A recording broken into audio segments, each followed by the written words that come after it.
You go to any of our casinos 24 hours, I don't see tourists. I see mostly local people. In the Philippines, I am very disturbed.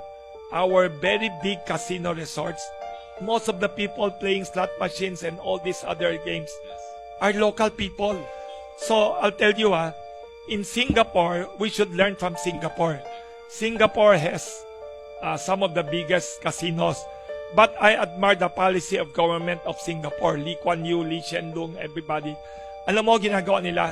I remember, I hope they have not changed the policy. If you are a local person from Singapore, if you're a citizen of Singapore, you cannot enter the casino to even eat or watch the games if you don't pay $100 US. Imagine mo, 100 US, 5,000 plus pesos, entrance fee pa lang.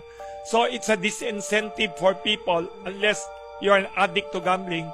And if you want to enter free, you have to show a foreign passport. You're a foreigner.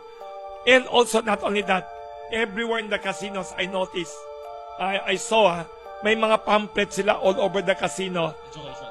Oh, are you an addict of gambling? Call this hotline.